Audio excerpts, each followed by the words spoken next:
Yeah.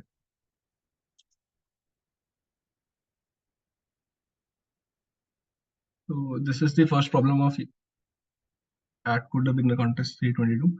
And in this problem, we are given a string S of length n consisting of A, B characters A, B, and C, and we have to find the position where A, B, C appears for the first time. And if this doesn't happen, then we can print -1. So this is just like you need to iterate over the string, and for any three consecutive characters, just check whether there exists the occurrence of ABC.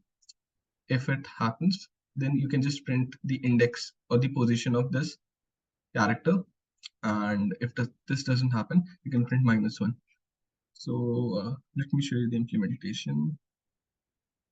So this is the implementation. Start from I is equals to 0, and you only need to go up till while I plus 2 is less than n.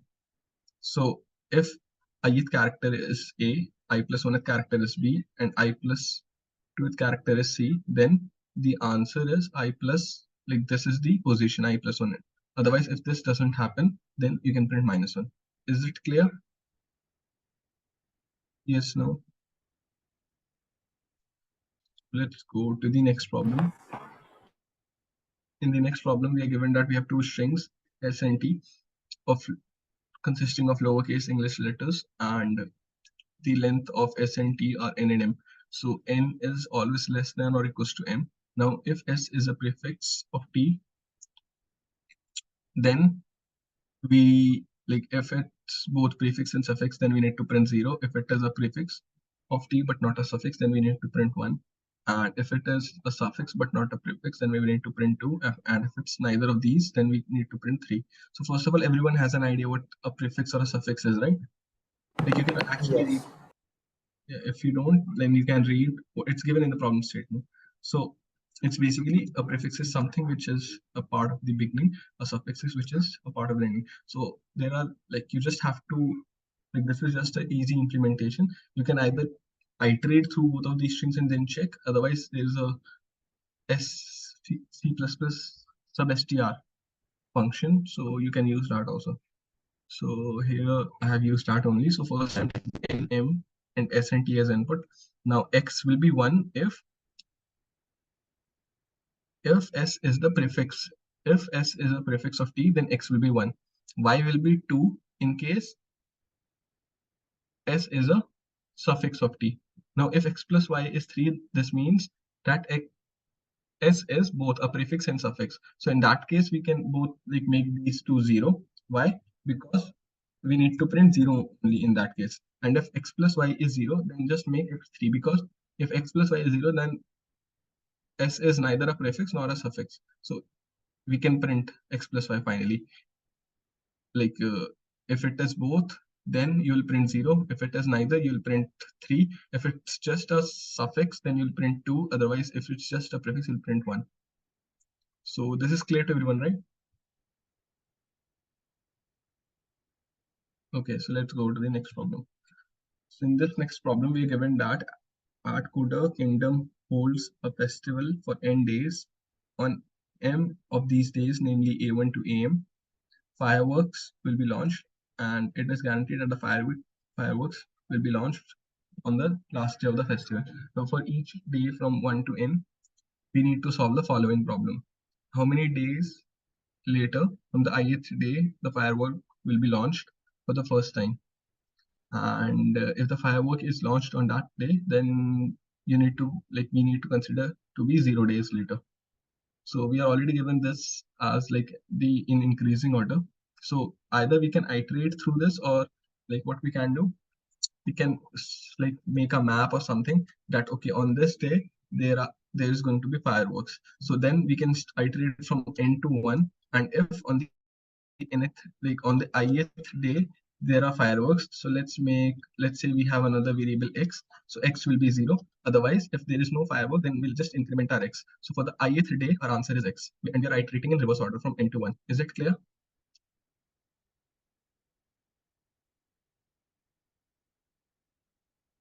What about others? Is it clear? Yes, no?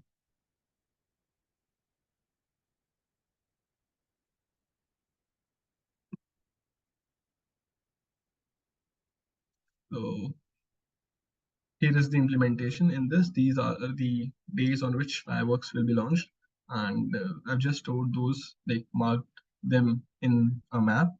Now x is initially 0, and this is the answer vector. So starting from end and going up till 1,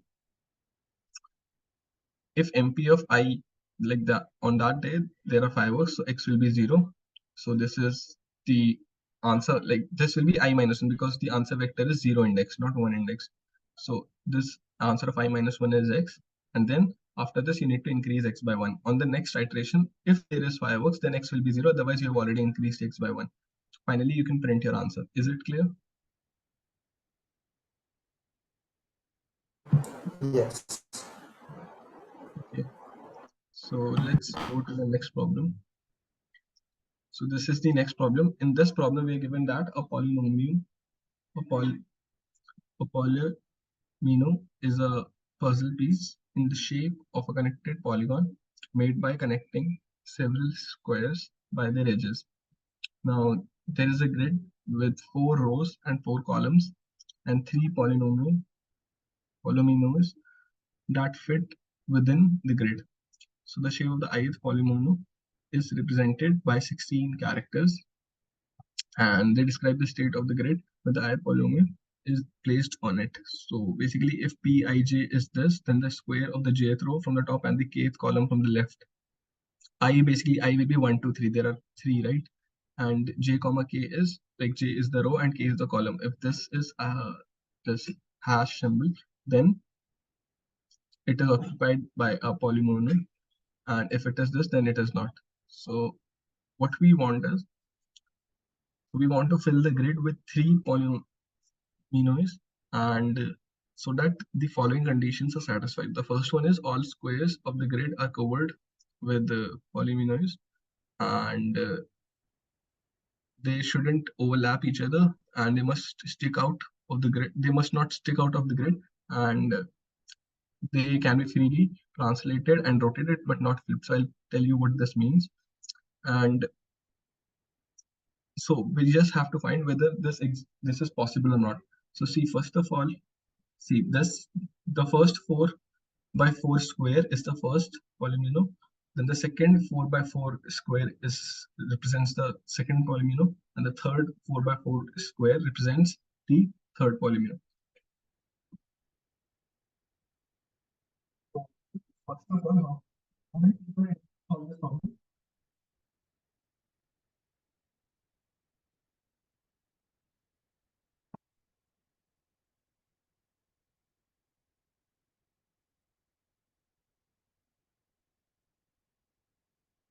Okay.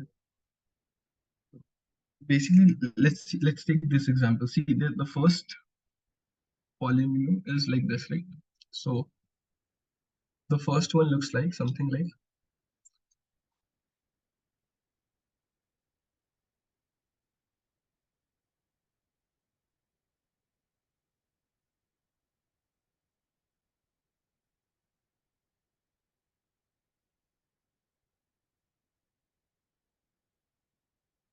so the first one looks like this.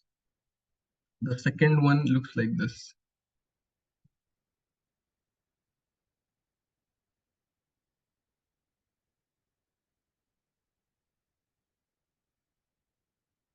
Like this. And the third one looks like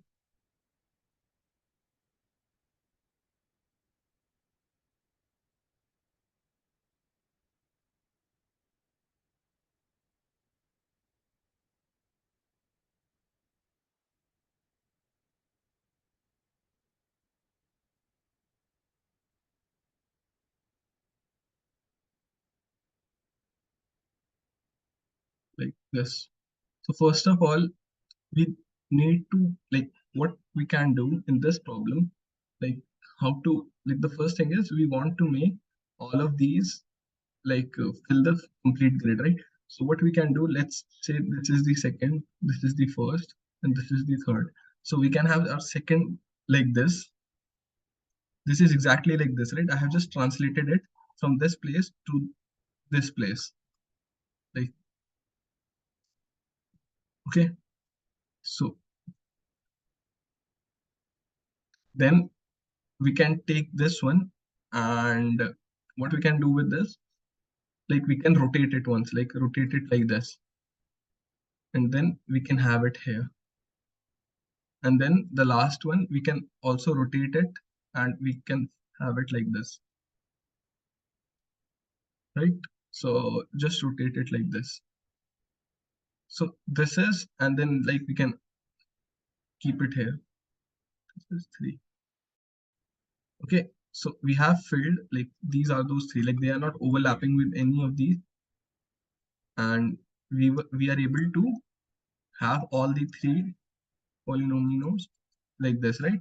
So the thing that is not allowed, let me, like the thing that is not allowed here is, like if there is a polynomial like this, like let's suppose this,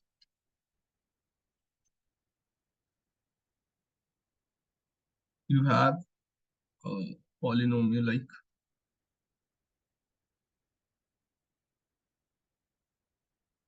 so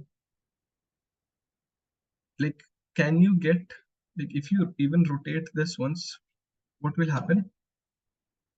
Like if you rotate it once clockwise, what will happen? What will you get? You will get something like these two will remain like this. These two, like the center polynomials will remain like this. And this one will come where it will go, this one, this will go on this side, right? If you rotate this 180 degree. Yes. And if you rotate this 90 degree, what will happen? Like something like this, right? Yes, no, right? I've just, if you rotate this 90 degree like Yes. this. So now tell Yes. me one thing, is there ever a possibility of getting this thing? No. No, right? So this is what I get if I flip this thing. So flipping is not allowed. You can rotate it or you can like shift it to anywhere, but you cannot flip it. So you get the point, right? So Yes. so now how to solve this? See, first of all, this is the final 4 by 4 grid that you want to fill up. So, and you have 3 polynomials. So first of all, see, there will be any, like there will be one polynomial which will be coming here, right? And that polynomial will having like which cell will come for like that. Let's say this is the polynomial that is going to come there. This is the one. So basically, if this polynomial needs to come here in this, like in this order only, like, this is the orientation, then this cell will always be here, right? Yes, no, there is no other way, right? Why? Because this is the topmost left, like leftmost and topmost cell, and this is the leftmost and topmost cell currently in the grid, which is not occupied. If this was rotated a little bit, then we would have something like this thing. So in this case, can someone tell me which cell should, like which cell of this polynomial should come here?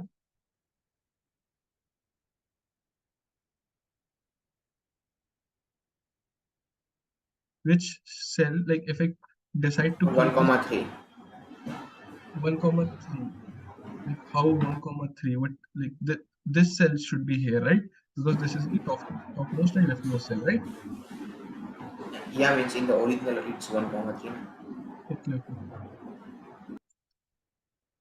So now how to like actually look at this? See, if you have 3 polynomials and you know that okay, first I'm going to keep this polynomial, then I'm going to keep this, and then I'm going to keep this, and you have fixed the orientation also, so then it's easy to check, right? First keep your first polynomial here, then keep your second polynomial at this place. Why? This is the topmost and leftmost cell, which is right now it's not occupied. So then keep your second polynomial here, maybe something like this, and then this is the topmost and leftmost cell which is not unoccupied, so keep your third polynomial here. If it satisfies, then it's okay, but if there is at any instance like your polynomial is going outside, or the third polynomial is trying to take a place which was already occupied by first or second polynomial, then you cannot have this kind of orientation. But how many orientation of 1 2 3 you have? It is nothing but 3 factorial, right? Yes, no. Like how many ways you can arrange these polynomials, like in this order? One, like first one should come, then two, then three. There are three. And how many ways, like how many times you can rotate each of these? So 3 factorial times 4. So there are 4 directions. Like one, the original one, then you rotate it 90 degree, then you again rotate it 90 degree, and then you again rotate it 90 degree.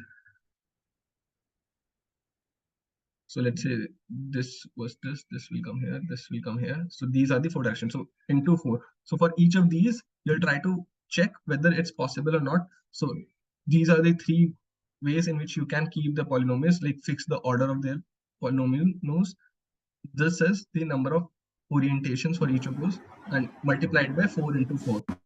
So like this can easily, like you won't run into issues like time limit exceeded or something, but the only thing is that the implementation, how we, like implementation will be difficult. So can I show you how I implemented this, if you have got the idea? Yes, no. Yes, like every time we will check from left hand side, right? The leftmost Yes, which is yes, yes, unoccupied. yes, yes, And yes, for that leftmost, if we have arranged the first, then we will try to arrange second in all the possible ways we can, yes, like by yeah, rotating. yes. Okay. Okay, so let me show you the implementation. The implementation is a little long, but see, first of all, these are those 3 strings x1, x2, and x3, and those itself are strings having 4 rows, right? In the problem statement, you can see this, like this is the first, like this is x1. X1 is having 4 strings, x2 is having 4 strings, and x3 is having 4 strings, like 4 rows basically, right? So that's why there are 3, like x is nothing but a vector of vector, like a vector of strings. X is a vector of strings, and how many strings are there? There are 4 strings, and this is just a copy, just to have a copy of x. Now, after taking the grid as input, then this, let's come to this part in a moment. What is fill and check doing? But and this is rotate. Okay, this is all. But first of all, for these are the 4, like this is just for checking the 4 orientations of I. Like for the first, like first grid or first x1, like first polynomial, like initially if I is 0, then it is like it was given to us in the input. If I is 1, then we have already rotated it once, like we are rotating x0 here, we are rotating x1. This is the second polynomial, and this is the third polynomial. So we are like doing this 4 times, doing this 4 times, and doing this 4 times, and we are checking while f is not true. But like if f is 1, then we have already found our answer, like it's possible, we have found one of the ways to arrange these. So these are those 4, like these loops, like you get what is the work of these loops, right? These loop is just to rotate this and again check. So this is for the first polynomial, this is for the second, this is for the third. Is it making sense? Yes, no? Yes. Can you Okay. explain inside the loop? Yes, yes, yes. So this thing is done. Okay. Now inside this, like once we have fixed the orientation of all of these, now, like I said, there are 3 factorial ways to arrange polynomials. Like first one will go first, third one will go second, and the second one will go third. So there are, like I have 3 factorial ways, right? So how to find, like s is initially as x, like x was the input, like all the 3 polynomials. I'm copying it to s, then I'm sorting it. Why? Because so that I can have this next permutation. This will work for exactly 3 factorial, that is 6 times. So basically it will give me all the valid permutations of the 3 polynomials. Now inside this, I'm checking like if or, and check whether I can place these 3 polynomials in the 4 by 4 grid or not. Is it okay? Like, is this thing clear? If anyway, if I get f as 1, then first of all, this loop will terminate, because inside here, I have also written while, not if, then all of these 3 loops will terminate. And finally, I can check if f is true, then answer is yes, otherwise it's no. Is this making sense? Yes, no? Yes. Okay, now let's see what happens in check. Okay, first of all, rotate. What happens in rotate? Rotate is doing nothing. See, if I'm calling rotate of x2, then it is taking this thing by address, not by value. It is taking by address, and it is just rotating it. So this is just simple rotation, how to rotate a matrix or a square n cross n grid by 90 degree clockwise. So this is how you rotate it. Now let's see what happens in check function. So check function is a little long. So check function is taking three polynomials. This is the first polynomial, second polynomial, and third polynomial. And this is the order that we are going to follow. So initially, if OK is 1, then there is a way to arrange these all three polynomials somehow in a 4x4 grid. Otherwise, it's not. So visited is nothing but how many, like 4x4 cross grid, how many cells have been filled with polynomial. So initially nothing has been filled. So visited of I comma j is 0. Now for the first time, I know what is the topmost and leftmost cell that is not occupied. It is 0 comma 0, right, in my grid. And I need to find what is the first cell in my polynomial A. So how to do that? PQ will be those like denoting that cell. P is the row, Q is the column. So I'm just going from I'm just iterating through my complete A polynomial. And for the first time, when I find that A of ij, that is the first polynomial, is not having a dot, then I know that this is the first cell, that is the topmost and the leftmost cell, which is having a hash. So P and Q, like I make them I and J, and I break this loop. So once I break this loop will also get like terminated, because this loop only works when P is equals to minus 1. So after this point, I have P comma Q as the first cell in my polynomial, which is a hash, that is the topmost and leftmost cell. So I call this fill, that is fill this A polynomial in my grid, starting that like the topmost and leftmost cell which is empty in my grid is 0 comma 0, and the topmost and leftmost cell which is in my polynomial is P comma Q, because this P comma Q will eventually go to this cell in my grid, right? Yes, no? And if it is possible to fill this polynomial in this cell, like then in this grid, then this fill will return 1, otherwise it will return 0. And I'm taking OK, and like I said, initially OK is 1. If finally OK is 1, then I can fill these A, B, and C in my grid. So similarly, same thing, but right, for the next time when I'm trying to fill B, I also have to find what is the topmost and leftmost cell in my grid which is not filled, like which doesn't have a polynomial. So this is extra I1 and J1. I'm trying to find I1 and J1. This thing is same as earlier. I'm just trying to find the first cell, topmost and leftmost cell in B, which is not, which is having a this hash. So again, call this fill for B now. This is the topmost and leftmost cell in my grid, which is not occupied, and this is the leftmost and topmost cell, which is having a hash in polynomial B.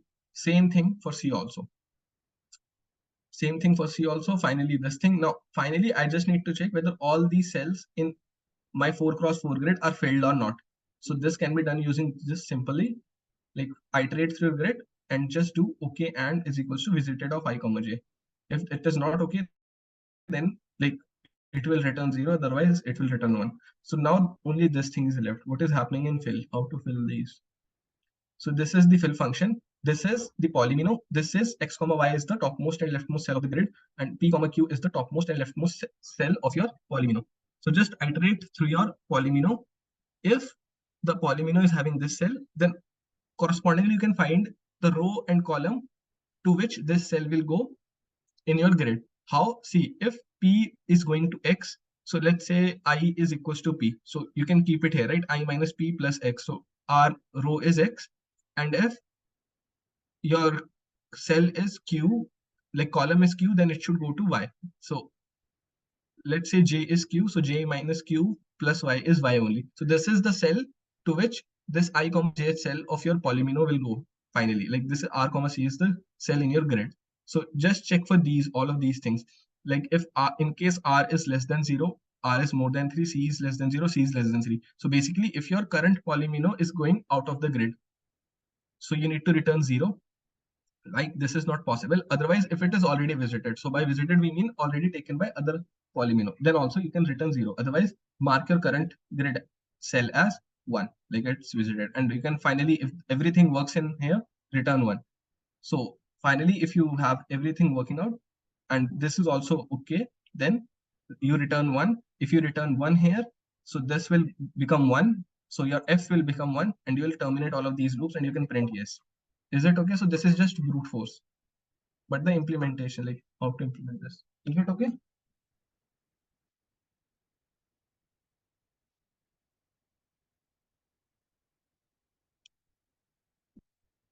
Is it okay? Yes, no. What about others? Okay, so let's go to the next problem.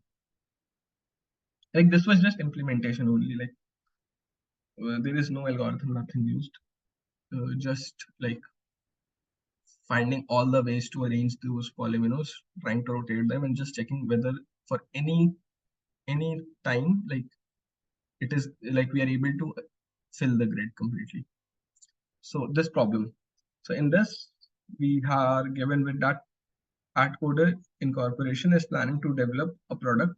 The product has k parameters whose values are currently all zero. The company aims to raise all the parameters value to at least p, and there are n development plans. Executing the ith development plan, I between 1 to n, increases the value of the jth parameter by aij for every j integer j between 1 to k at a cost of ci. So a development plan cannot be used more than once, and we have to just find like what can the company achieve its goal or not, and if so, find the minimum total cost to achieve this goal. So first of all, let me explain the problem statement. See, you have k parameters. K is between 1 to 5. So 1, 2, 3, 4, 5, let's say. So initially everything is zero. Then you have some development plans, n development plans, and each of these is having some cost C1, C2, C3, C4, and Cn. And if you use this plan, it will cost you this much, and all your like these 5 parameters will get increased by this much. So this is A3, 1. First parameter will increase by this much. A3, 2. The second parameter will increase by this much. Then similarly A3, 3, A3, 4, and A3, 5. So this is given to you for all of these. Like if you use this development plan, so maybe you'll have to use 2 development plans, and then you are able to get each value at least more than P. So you get the problem statement, right? Yes. Now tell me one thing. If there was if k was 1, how would you have solved this problem if k was 1? Greedy. So yeah, see, basically there is, let's say these are, p is only up till 5 only. So basically in order, let's say 0, 1, 2, 3, 4, 5, like eventually it's up till p. So we could have solved this problem, and we are given development plans like if we use this much cost C1, our value will increase by A1. If we use C2, our value will increase by A2. If we use C3, our value will increase by A3. Initially, our value is 0. We are here. And now we want to reach up till, like we want to have that value at least b. So how to do this? We could have like first try using this. So iterate from this direction, like go backwards, right? Go in this direction. First time you find that, okay, this is achievable. 0 is achievable right now. So basically, if 0 is achievable, then this, let's say this is the cost. So C, okay, the this is the parameter. What do you call it? Can't we do like C1 upon A1 and C2 upon A2 like thing? No, no, no. And then greedily we choose like for like Yeah, getting but you maybe you'll have to choose more. Like for one, yes, you can do it like that also. Like basically try to take those only which are giving you the maximum, right, first. But no, yes, like that is also not true. If let's say C1 is giving you A1, like you're getting 1 point, like at one cost you're getting 1, and at the another one is giving you, let's say at 10 it's giving you 5, and you finally want to achieve 5. So how will you do this? You just need to take this one, right? If you first take this, then again, like eventually you'll have to take this also, but then the cost will be 11. So that won't work. yes, So first of all, so each parameter should have a value at least p, right? So basically right now it's possible to have a value 0. So what we can do, we can, if we are decide to take this development plan, then we'll iterate in this direction. And first time when we find, like for each time when we find that this thing is achievable, like we can get this much points or like this much value for a parameter. We'll just do one thing. Let's say this is some vals array. So of vals of, let's say this a1 is the points that we get, plus let's say here right now it's 0. A1 plus 0 is minimum of vals of, let's say initially everything is infinite, 1e9 or 1e18 something, like everything is infinite. Okay, everything is infinite. Like what does the, like basically this is the cost and this is the value. So in order to get this much value, this much cost is required. So what we can do, vals of a1 plus 0 is minimum of vals of a1 plus 0, comma,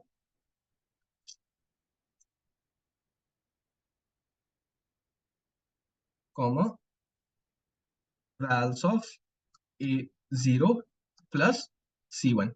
So this is nothing but, so whatever cost was you have incurred to achieve this much value, plus if you add c1, like you're using this development plan, and right now till now, since we have been going in this direction, there is no way that you would have already used your plan, this first plan here, right, in order to achieve this much value. Is Sir, it making sense?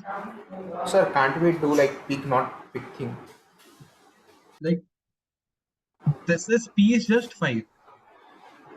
So Yes, this is, means pick not pick as like either we pick or either we not pick. C like in development that plan. case, in that case also, first of all, the time complexity will be very huge. Like if you have something like that, you will have 2 to the power n if you're deciding whether to pick, not to pick. Like I will optimize it using DP. So yeah, this is the best that you can come up with, right? This is n No. into p. So p is just 5. Yes. So this is also dp only. This is dp only. Initially everything is infinite, only 0, like this 0 value 0 is having cost 0. Then for each of these costs, you will iterate in this direction, and you will just do this thing, vals of a of I. Let's say we are at ith thing, and this is denoted by j. So vals of a thing will be vals of a of I plus j is nothing but minimum of vals of a of I plus j, comma, vals of j plus c of I. Is it making sense? Initially everything was infinite, and then for each of these we'll do this for each of these development plans. So finally, anything which is more than p, finally, which is anything which is more than p, the minimum of these is our answer. Is it making sense? Yes, no? Sir, no. Can you explain once again, like what wells and all like define? Like vals is nothing but how much is the minimum cost to achieve this much as your parameter value. So Okay, okay. initially to achieve 0 parameter value, the cost is 0. Why? Because initially it's 0 only. Now everything else is infinite. Now you can use these development plans to increase your value. Like it will cost you C1 to get your value increased by A1, right? Yes. So we'll iterate in this direction. For each of these, we'll do this thing, right? In order to, like, if you're using this plan, this first plan on, let's say, on val, like when we had j as our value, we are using then this plan, then finally we will get this much vals of j plus c1, right? Like vals of j is nothing but, what is vals of j? Vals of j is the cost incurred, the minimum cost that you would have incurred to get j as your value, j as the parameter value, right? If you add ci to it, then you could achieve ai plus j as your parameter value. So you need this to be minimum of whether what it was initially, or you can also achieve it using this. Is it clear? Yes. So this is clear to everyone, right? J is nothing but j is going from p to 1, p to 0. J is the value of the parameter. So j, like if you had already j as your parameter value, then this was the cost.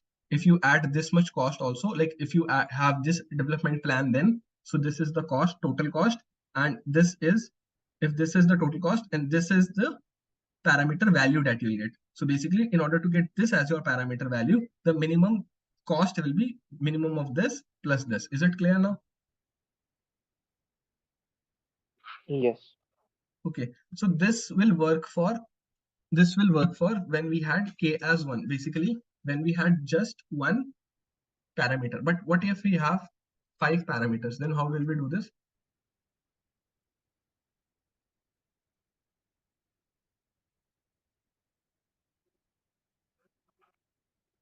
See, n is only up till 100. Like So we can have n into p raised to 5. yes, like that only. Yes. Yep.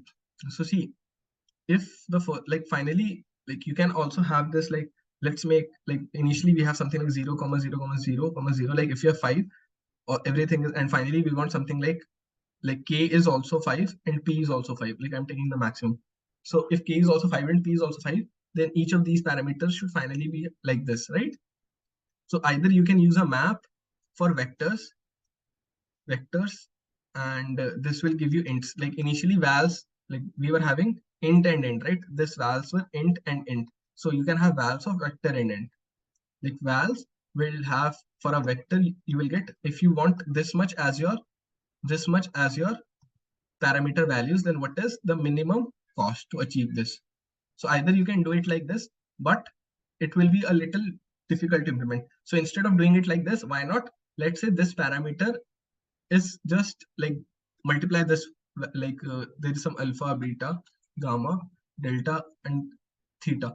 So with all of these are the parameter values. So we can combine this and form a new overall parameter value. How to do this? Multiply this with, let's say there are k parameters, right? If there are currently k parameters, or we can uniquely identify, like how we can mine these. If there are k parameters and the maximum value of a parameter is p, maximum value, we can multiply this with 1, this with p plus 1. Why with p plus 1? I'll just tell you. This with p plus 1 square, this with p plus 1 cube, like whatever the value of this is, and p plus 1. This is basically how you do hashing, right? P plus 1 to the Yes. power 4. So why this? See, this value can be only this value can be from 1 to 5 if p is 5. This value will be somewhere like more than p, like between p plus 1 and p plus 1, like this will contribute p plus 1 into p. So this value can never, like these two, like you'll every time know that if the value is something like let's say something x, then you'll definitely know how many times this came, how, like what was the value of this, what was the value of this, what was the value of this, what was the value of this, and what was the value of this, right? If you multiply all of these value and add them, and finally you get x. Yes, no?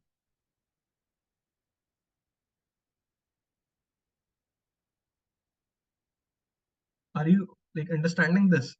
If you multiply all of these values with this thing and add them, you finally get x. From x also, you will be easily able to get alpha, beta, gamma, and theta. How? Theta will be nothing but x divided by p plus 1 to the power 4, because only this was multiplied by this and everything else will be less than it. So eventually it will be 0 only, right? With respect to p plus 1 to Yes. the power 4.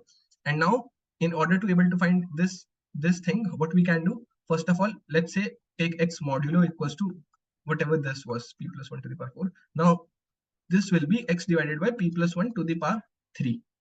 Only theta can, like this, only delta can be this thing, right? Yes. And now, Got it. like we can write our the initial value that we used, like we had this thing, instead of from 1 to p, now we can have from 1 to this total. What is the total? The total value can be, if this is also p, this is also p, like all the parameters are p only, and then this is multiplied by 1, this is multiplied by p plus 1, this is multiplied by p plus 2, this is multiplied by p plus 3, and this is multiplied by p plus 4. Okay, I have written it wrong. This is multiplied by, this is multiplied by p plus 1 square, this is multiplied by p plus 1 cube, and this is multiplied by p plus 1 to the power 4, right?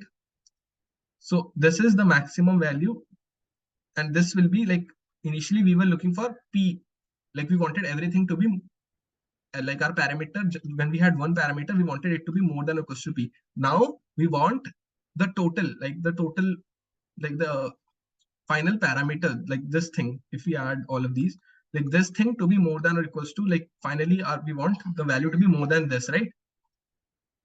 And we want to find the minimum cost of having this as our value for our parameter. So how to do this? Initially we were having something like what is the value and what is the cost. So for this, if we had value as 0, we had cost as 0. For all the other things, we had infinite, right? And then we were going through our plans, development plans, one by one in this direction. And if we found, like, for each we were trying to do that vals of this thing is minimum of that and that, right? So now instead of having this thing up till p, we will have this up till this total value. With what is the total value? Total value is this. And finally, our answer will be nothing but this thing. Like, what is the vals of total? Is it clear? Like the same thing, but Yes. now we are doing for every parameter. Like this thing is denoting all the k parameters somehow. Earlier it was just denoting one parameter, now it is denoting all the k parameters. So let me show you the implementation. So first I have taken n, k, and p as input. Then, like, actually you don't need to do this.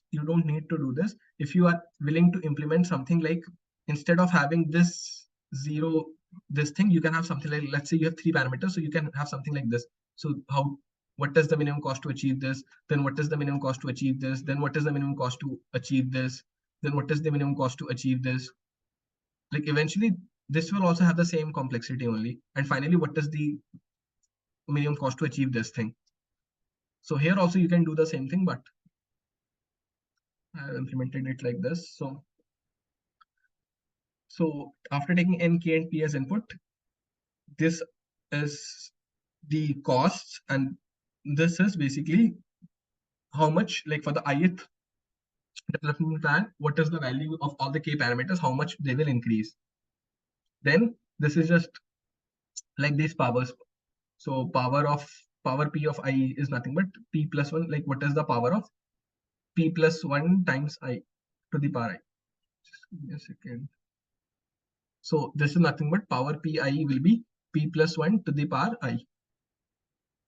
Then this total is nothing but, like, after you have found this, like, multiply this with p. So this is exactly this only. So p times 1, p times p plus 1, p times p plus 1 square. So this is the final total value of your, like, that you want of your parameters. So here I have MP, but there I explained using vals. So let's make this vals only.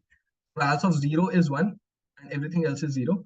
This v is just a temporary vector that will help me to solve this problem. So I'm going through each of the plans and I'm starting from the last. Like I said, we'll go in this direction. Right? We're going in this direction. So I'm starting from total minus 1. Why? Because there's no point in starting from total. Like, that is the final value that we want. That is the final value of all the parameters, right? So start from this thing, and while this is more than 0 and j minus minus. So initially, like, instead of having everything infinite, I just have made vals of 0 as 1, just to know that this is possible. If vals of 0, if anything is 0, then I will simply know that it is not possible. Okay, if something is 0, then it simply means I could have done it either way also, like making vals of 0 as 0 and everything infinite. But here I have just made this as 1 and everything is 0. So if anything is 0, then it simply means that I'm not able to achieve j till now. I can simply continue. Like, there is no point in going further for checking for this, right? Otherwise, first find what is the parameter values for this jj. So how to do this? I have taken a copy of jj in my j, and like I said, divide j by power p. This is like a variable going from k minus 1 to 0, divided by this. This is the value of this parameter, and take modulo.